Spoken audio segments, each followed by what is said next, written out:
I wasn't meant to be on that terrace. That's the part one, keep replaying. If my laptop hadn't died halfway through the afternoon session, if the hotel's business center hadn't been locked, if I hadn't remembered there were power outlets along the far wall of the rooftop terrace, none of this would have happened. I would have passed a closed door, gone back to my room, ordered room service, and woken up the next morning the exact same man I was the day before. But my laptop died. The business center was locked, and I remembered the outlets.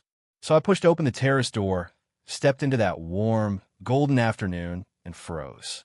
Adrienne Holloway was lying on a sun lounger about 10 feet away, eyes closed, wearing a cream-colored swimsuit, one arm hanging loosely off the side. She looked like she'd been there for hours and had no plans of leaving anytime soon. The sunlight hit just right, turning the whole scene into something that didn't feel real, like a still image perfectly framed. And there I was, standing there holding my dead laptop like an idiot, completely unable to move. I watched her breathe. I'm not proud of that, but I did. I stood there, watching her, thinking about how I had sat across from this woman in 53 meetings over 2 years. I remember the number because I track everything, and that one stuck. And in all that time, I had never seen her like this. Not guarded, not sharp, not in control, just soft, like a version of her that existed before she learned how to walk into a room and own it completely. I should have turned around. Actually, I was already turning. My right foot had started stepping back. Then she spoke. Enjoying the view, Callum. Her eyes were still closed. I wish I could tell you I said something smooth, something professional, something forgettable. I didn't. What came out, without warning, in a voice way too honest for a corporate retreat, was more than I should have said. 3 seconds of silence. Then she opened her eyes, slowly, turned her head, looked straight at me with an expression I still can't fully explain.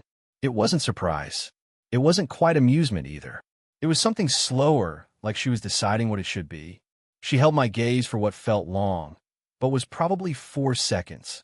Then the corner of her mouth shifted. Not a full smile, just the edge of one. She looked back up at the sky, and that was it. No comment, no reaction, no sign that anything had just happened. She closed her eyes again. The terrace went quiet, and I stood there for another second before finally moving, finding a chair near the far wall, plugging in my laptop, and spending the next 40 minutes staring at a document I didn't read. I should explain who Adrienne Holloway really is. Not the version you'd find online.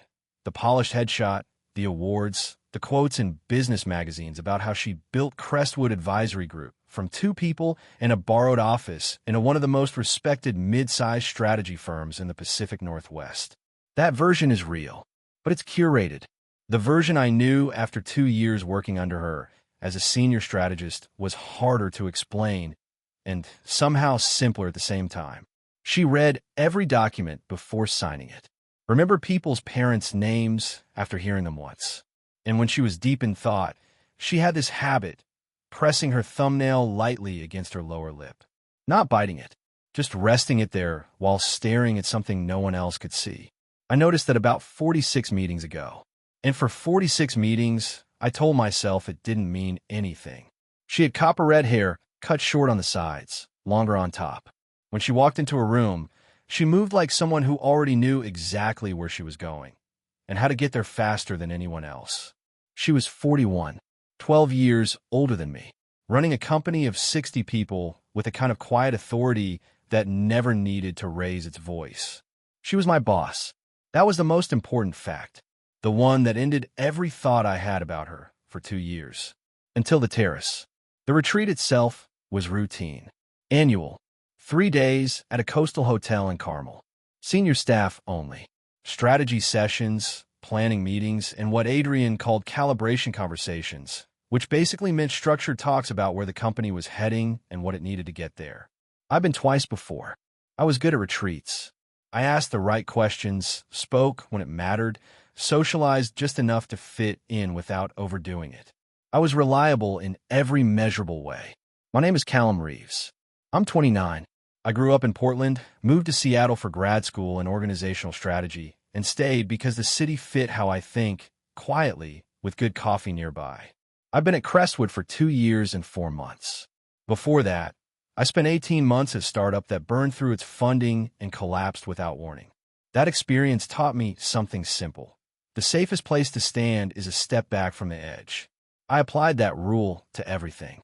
My job, my apartment, my relationships, and especially my feelings about Adrienne Holloway. For 2 years and 4 months, I was careful.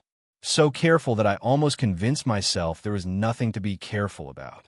That what I felt when she walked into a room was just professional respect. Normal. Safe. Then the terrace happened. Then I said more than I should have. Then she smiled at the sky like she was holding on to something and not sharing it. I eventually shut my laptop, went back to my room, and sat on the edge of the bed in the dark.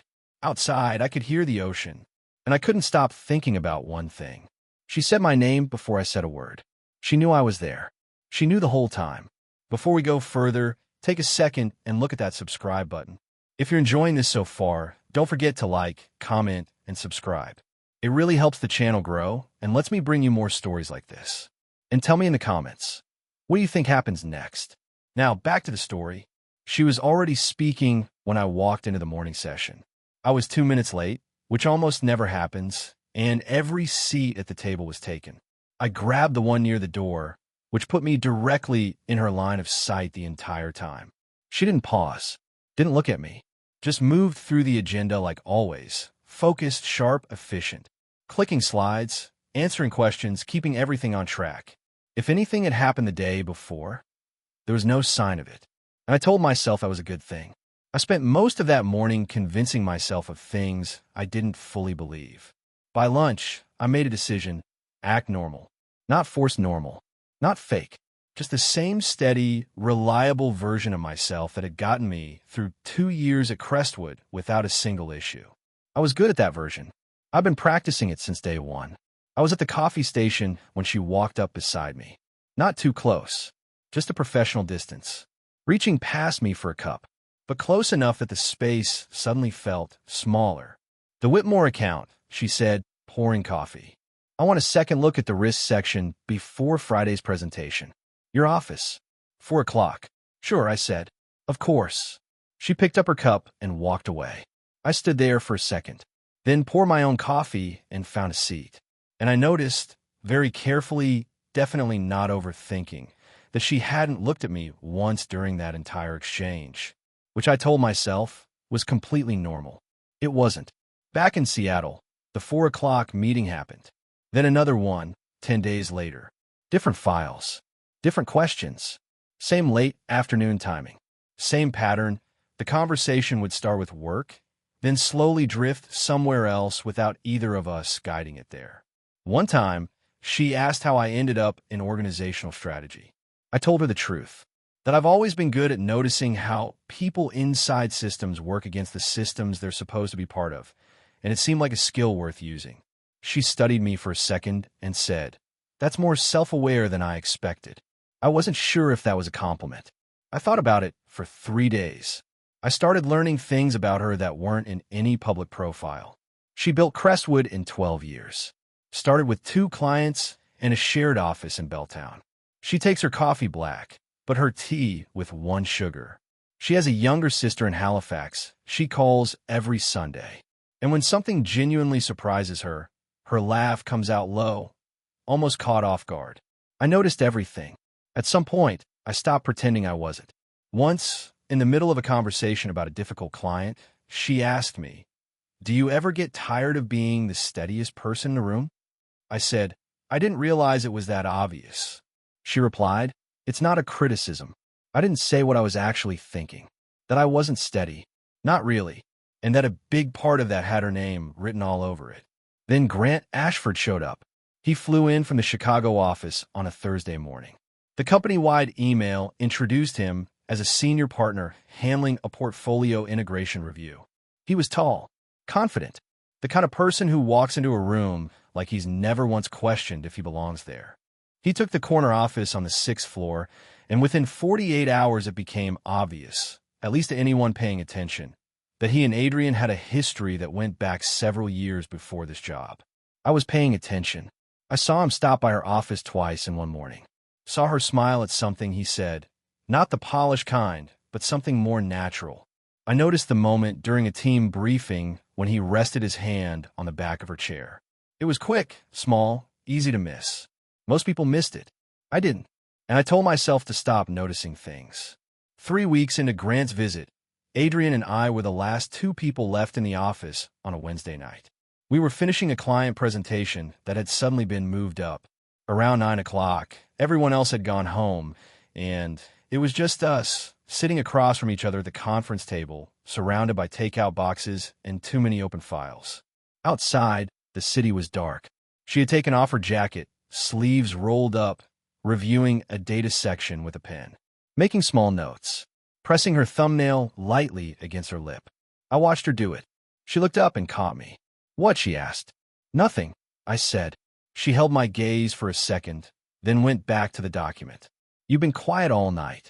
"I'm always quiet. Not like this." I set my pen down. I hadn't planned what I said next. It just came out, same way it did on the terrace. "How long has Grant been around?" The room changed. Not the temperature, but something shifted. She looked at me. Not a quick glance. A real one. The kind she uses when she's making a decision. "That's an interesting question," she said. "For someone who's really asking something else." I didn't respond. She closed the file in front of her. "We should finish this tonight." So we did. We finished the work. Said good night, like coworkers do.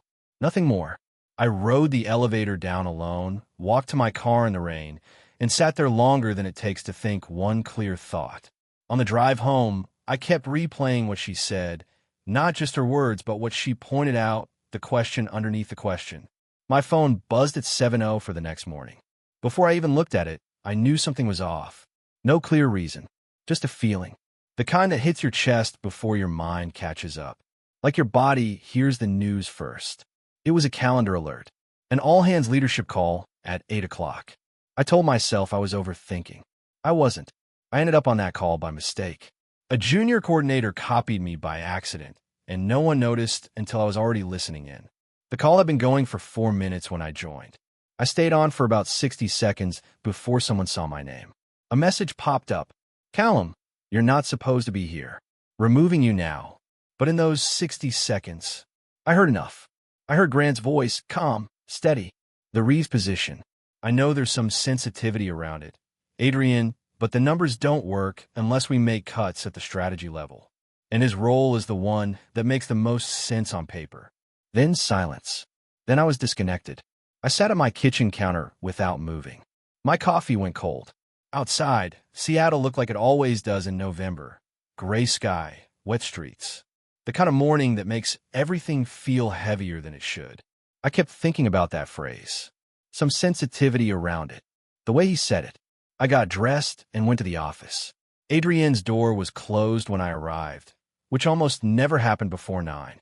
Her assistant, Petra, looked up when I stepped off the elevator, then quickly looked back down. That told me enough. I went to my office, opened my laptop, and spent 20 minutes doing nothing. Then I stood up, walked down the hall, and knocked.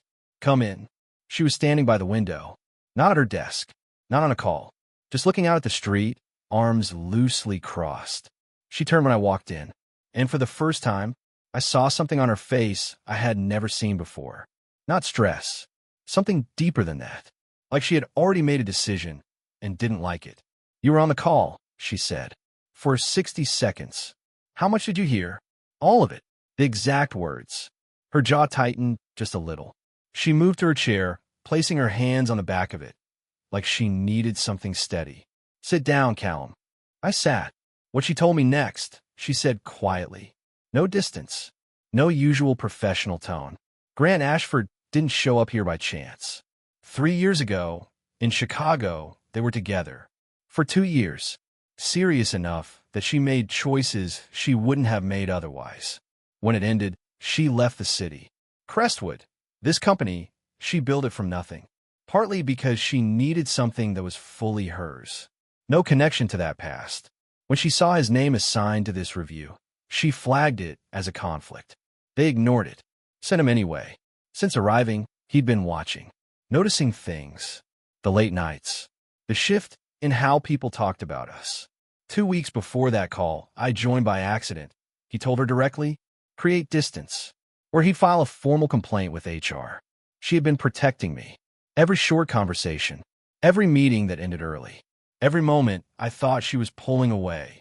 That wasn't it. She was shielding me from something I didn't even know was there, taking the hit without telling me. Then she said, still looking at her hands, not at me, I want you to understand, none of this was easy, because I've thought about you every day since Carmel. Every single day. And most of those days, I've been arguing with myself about it. The room went completely still.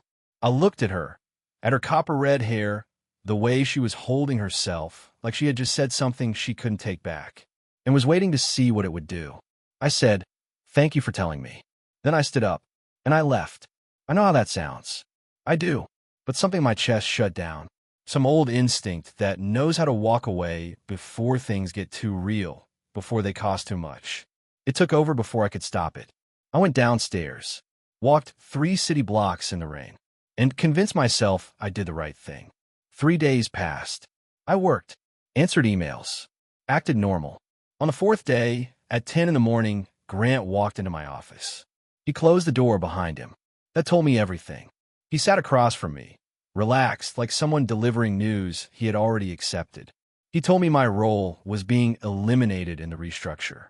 End of the month. Standard severance. Good reference. Nothing to do with performance. He said it like it was a favor. And somehow, I said thank you. I still don't know why. Just habit, I guess. Something automatic. He nodded like that was the right response and left. I sat there for 60 seconds. Then I grabbed my laptop, walked down the hall, and knocked on Adrienne's door again. Second time in 4 days. She looked up, and I could tell. She already knew. Someone had either told her before I got there, or she had been in the room when the final decision was made. Either way, she already knew, and whatever that decision was, she had been carrying it long before I walked in. I sat down without waiting. Did you fight it? I asked. There was a pause. I wasn't in the room when the final decision was made, she said. And the way she said it told me everything. What cost her what she couldn't do. I nodded, and I really looked at her. Not the careful, control way I had for 2 years. Not the guarded way after Carmel. I actually looked. Then I stood. I'll be gone by the end of the month, I said. I walked out, got into the elevator, pressed the button, and watched the numbers change like they meant something. My phone buzzed at 12:17 that night. It was Adrienne. I resigned this evening. I needed you to know that what we had is not something I'm willing to let him reduce to a footnote. I'm sorry I didn't say this sooner. I'm sorry I let it get this far. I read it 4 times. Then I turned off the light and lay there in the dark, listening to the rain, thinking about everything I should have said when I had the chance. I cleared out my desk on Friday. It didn't take long. 2 years at a company, and everything I had there fit into one box. A coffee mug, a framed photo from a team offsite, 3 books I never took home, a spare charger. Petra hugged me on the way out and didn't say a word. That was the kindest thing she could have done. I took the elevator down, walked through the lobby, and stepped onto the wet Seattle sidewalk holding that box, with this strange silence that comes after something ends before you admit it mattered. Adrienne had already been gone for 5 days. Her office was cleared out the previous Tuesday. I never saw her do it. I just showed up that morning and everything was gone. Empty glass walls, clean desk, the shelf behind her chair, nothing on it. Petra told me she came in early and finished in under an hour. I stood in that doorway for a moment, then went back to my desk and worked through my final week like a man who was definitely not replaying the last 3 chances he had to say something real, and didn't. Friday night, I went home, made dinner I didn't taste, and sat at my kitchen table until almost midnight.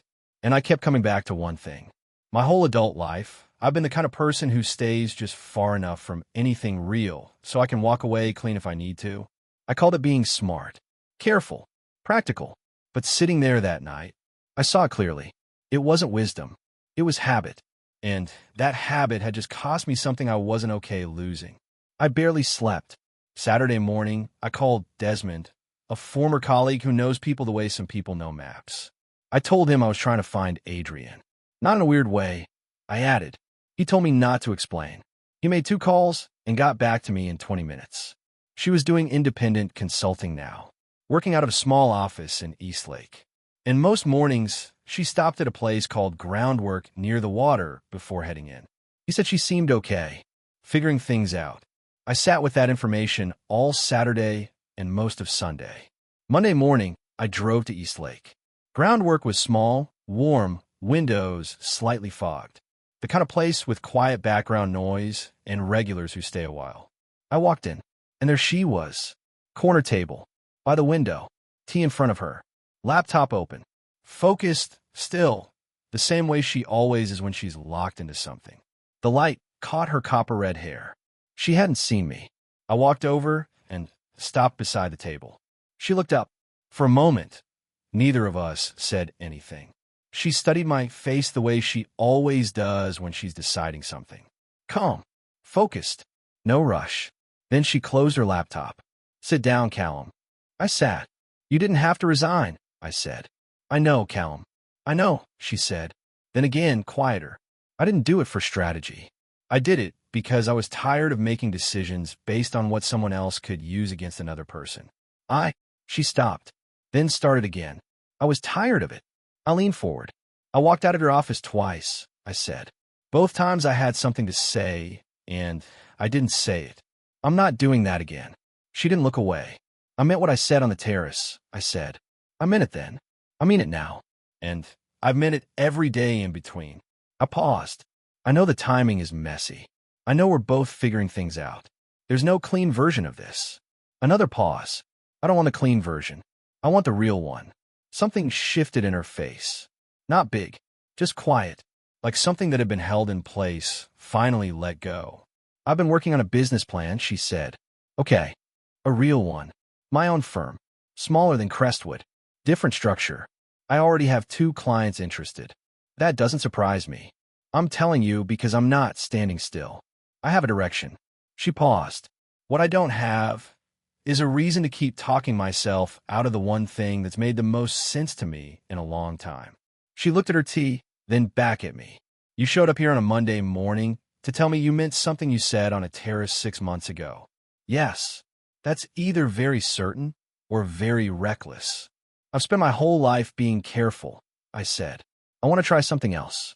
She stayed quiet for a while. Outside, you could see the water between the buildings. Gray, calm, steady. Then she reached across the table and turned her hand over. Palm up.